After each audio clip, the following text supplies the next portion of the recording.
Salut à tous, alors comment gagner en force et en puissance musculaire? Je me présente, moi c'est Mickaël de Sport au Naturel. Tous les jours, tu auras des nouvelles vidéos sur le sport à domicile que tu peux faire chez toi. Il n'y a pas d'excuses, pas de matériel et du poids corps, donc tu peux tout faire chez toi. Avant toute chose, je tiens à te rappeler que je partage un programme complètement gratuit pour avoir les abdominaux, les six packs. D'accord? Donc il y aura le lien juste en dessous. Il y aura également un petit i sur la petite vidéo juste au-dessus. Et là, tout de suite, on ne perd pas de temps, on va voir comment gagner en force musculaire avec le poids corps. C'est parti. Alors, bien souvent, on croit que le poids corps, c'est limité comparé à la musculation avec les haltères. Alors, la simple petite différence, c'est que avec les haltères, si tu veux te renforcer, il faut que tu prennes des charges beaucoup plus lourdes. À chaque fois, tu augmentes la charge. Du coup, c'est pas très compliqué. Avec le poids corps, il y a des petites différences. C'est simplement que si tu veux te renforcer, il faut que tu changes ta façon de faire les exercices. Donc, il faut que tu deviennes créatif. Alors, t'embête pas. Moi, je fais ça depuis un petit moment, donc je vais te montrer les meilleurs exercices pour renforcer ces muscles, gagner en force et en puissance musculaire. Alors, on va voir trois choses. D'une part, on va effectuer les exercices lentement. Le fait d'effectuer les exercices lentement va structurer beaucoup plus tes muscles et du coup, tu vas gagner forcément en force musculaire. Deuxièmement, ce qu'on va faire, c'est qu'on va effectuer des blocages et des gainages. Pareil, le fait de gainer, ça renforce tes muscles internes, d'accord? Donc, c'est ceux qui servent au niveau de la force. Tu vas faire par exemple une pompe, tu vas rester en bas en gainage pendant 3-4 secondes, puis tu remontes et tu restes en gainage pendant 3-4 secondes. Le fait de rester en gainage va effectuer un stress sur tes muscles et donc forcément, ton corps va réagir d'une certaine façon, de façon à construire plus de muscles pour qu'ils soient beaucoup plus forts pour les prochains entraînements. Et troisième, et je crois le plus important, bien effectuer les exercices, les effectuer correctement. Parce que bien souvent, par exemple, au niveau de la détraction, qui est pour moi l'un des meilleurs exercices pour gagner en force, en muscles, développer le dos, l'ensemble du haut du corps, même les abdos. Le problème, c'est que lorsque tu fais ce type d'exercice, souvent tu compenses avec les muscles. Tu vas compenser avec tes jambes, tu vas bouger les jambes, tu vas compenser sur le côté, etc. Donc ce qu'il faut faire, quand tu exerces bien un exercice, lorsque tu le fais bien, tu fais par exemple ta traction bien droit, les épaules derrière, et tu tires seulement sur les bras.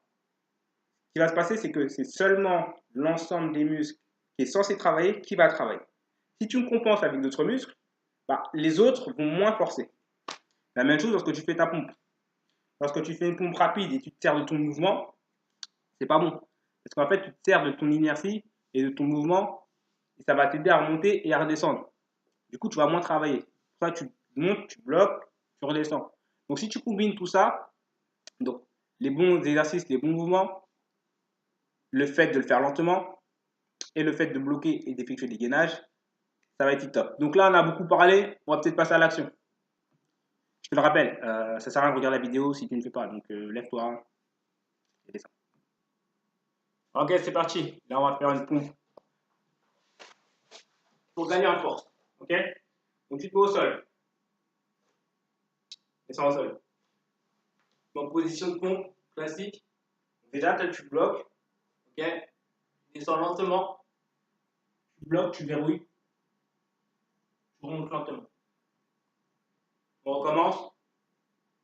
Position. Tu descends lentement. Tu bloques, tu verrouilles. Tu remontes lentement. Astuce supplémentaire, essaye de faire des exercices difficiles. C'est-à-dire que si pour toi, faire des pompes comme ça, c'est facile, complique le mouvement. Je vais te montrer un exemple. Par exemple, tu fais exactement la même pompe. Au lieu de poser tes mains au sol, tu vas simplement mettre tes doigts. Donc tes paumes ne touchent pas le sol. D'accord? Donc, là, seulement mes doigts, je descends et je remonte. Ok?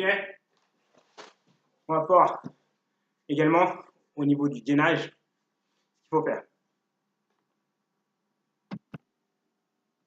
Ok, donc là par exemple, on va voir au niveau des tractions. Donc,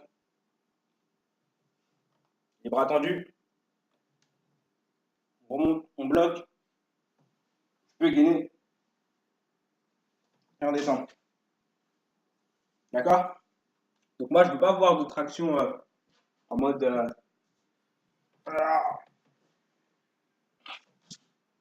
ça là, c'est de la merde. fais les exercices correctement et tu auras des résultats corrects. Si tu fais de la merde, tu auras des résultats de merde. Désolé de le dire, mais c'est comme ça. Ok? Pareil.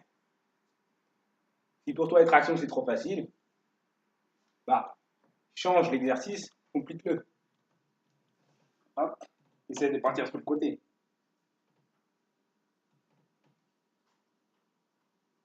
Tu restes en haut, fais le petit blocage, tu redescends, blocage milieu, tu remontes. Faites l'exercice correctement, lentement, avec du blocage. C'est aussi simple que ça, et ça fonctionne. Je te dis à bientôt pour une nouvelle vidéo. Like si t'as aimé, partage. Je te rappelle, petit programme complètement gratuit. Donc si tu veux les abdominaux, clique sur le lien. Clique sur le lien. Ça sert à rien de regarder la vidéo si tu ne le fais pas. Ça sert à rien de regarder la vidéo si tu ne cliques pas. À bientôt.